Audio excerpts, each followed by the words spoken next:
here we are again. And this is Smackdown review for the 6th of June. Coming all the way from Rochester, New York. And it was live this week.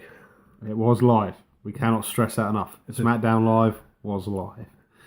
It's false advertising all the time. Because when they were in London, they weren't live. No, they weren't.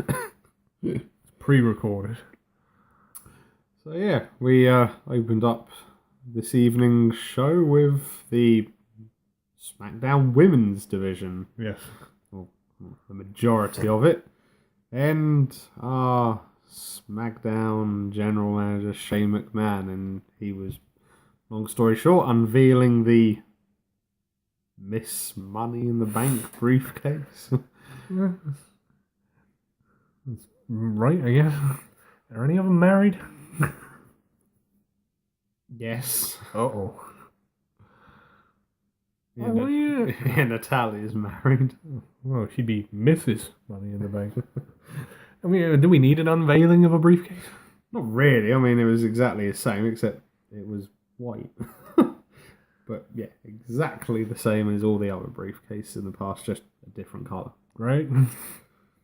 Yeah, and then for no reason whatsoever, then Naomi decided she needed to come down. She had a little say on matters, and then out of the blue, we had the sort of debut Yeah. of Lana.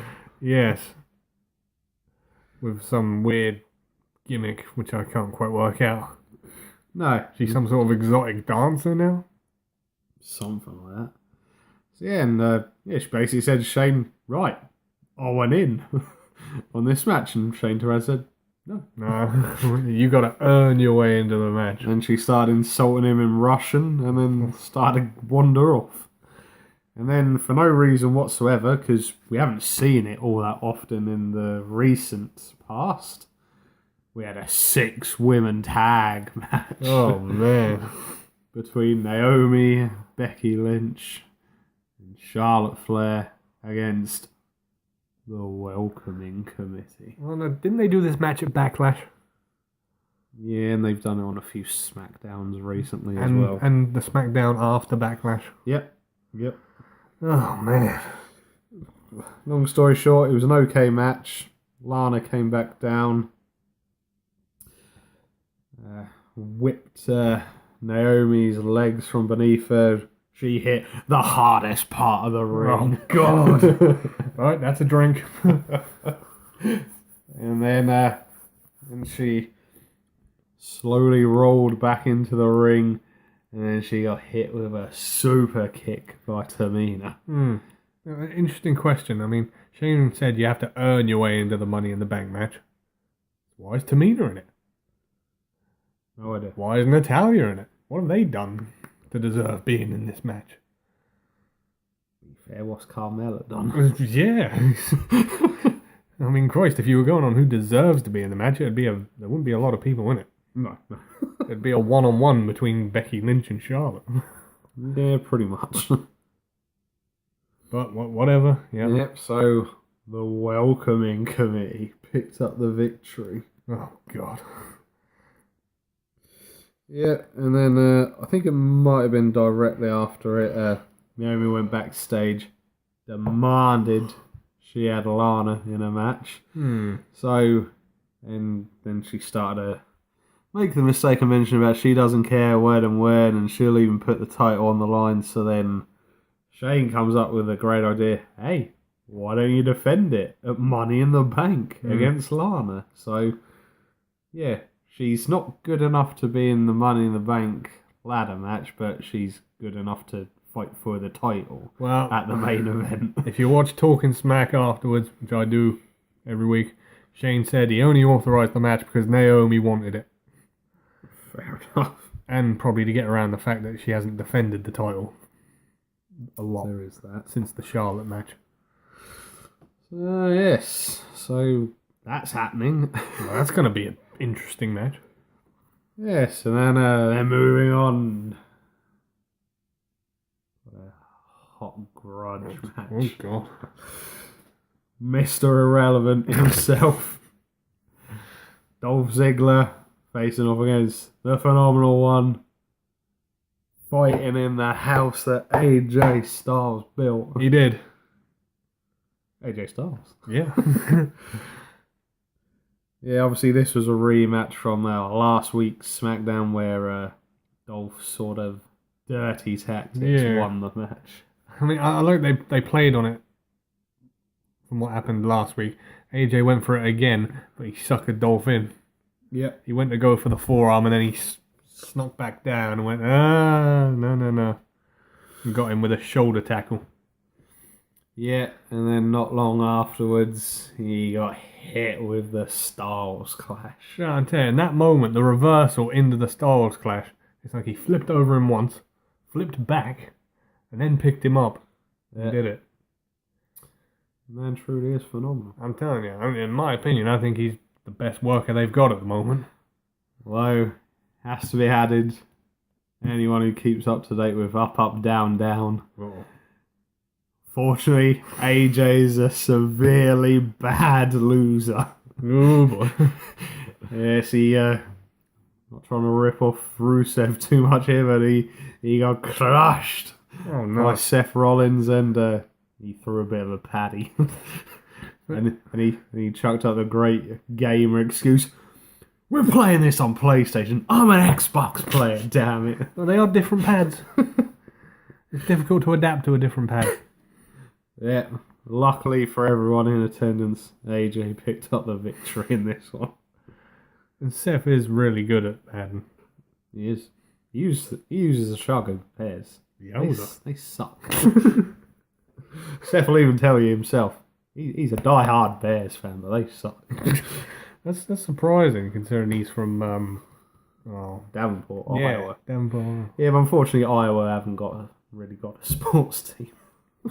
I wouldn't even know. Don't fall. Yeah. Oh god. And then moving on to the next match. Oh dear, this is going to be a stinker. Well, this all coming back because Shane was backstage in his office, and Andre the Giant Battle Royal trophy was there. And Sam's favourite, the hype machine. I hate this guy. Hate him. And he said, "Look, Shane, I've pretty much not been on the show. Yeah, there's a reason for that. Since I won the Battle Royal at WrestleMania. So what's up with that? I want to prove myself and that." So he said, "Right, yeah, you can prove yourself tonight against the WWE champion." And that's where things start to go downhill. Yeah. Because until the distraction, because of course Jinder Mahal wasn't on his own. No.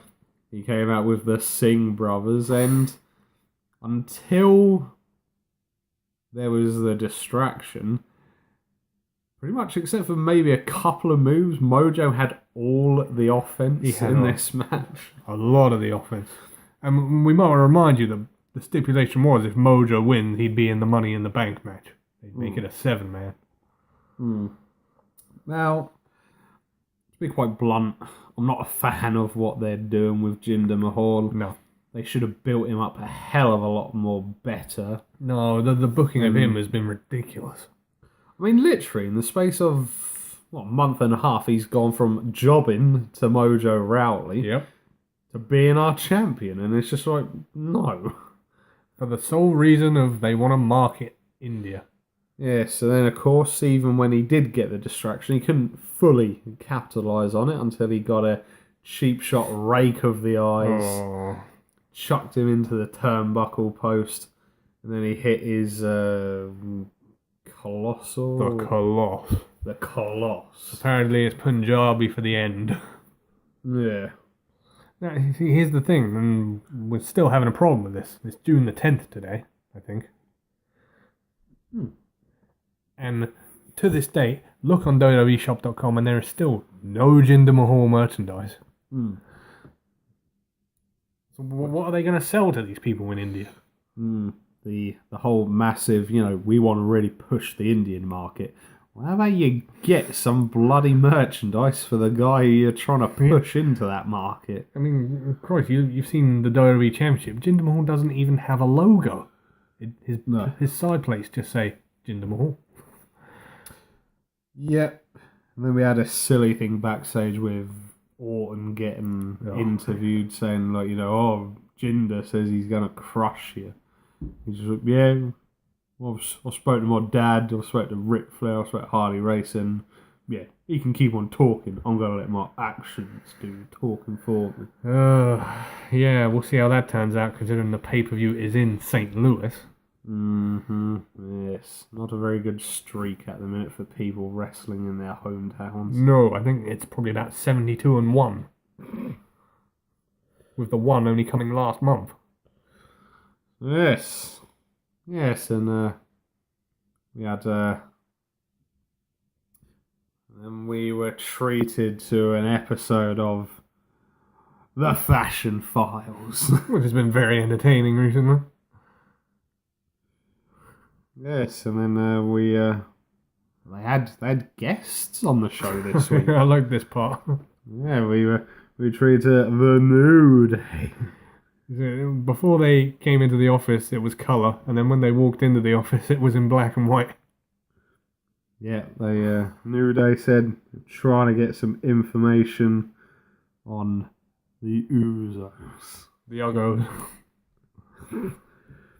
Yeah, I'm just trying to find a picture now of one of the scenes because there were some absolutely brilliant ones. There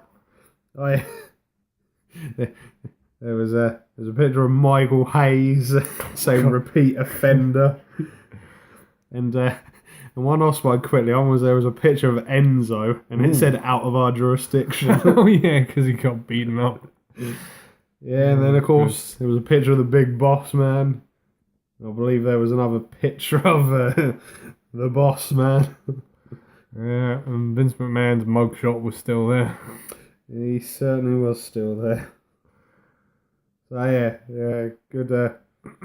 Some good work from the Fashion Files there again. I never thought I'd bloody say them words a couple of months ago. Well, we all knew how talented Tyler Breeze is as a worker. Yeah.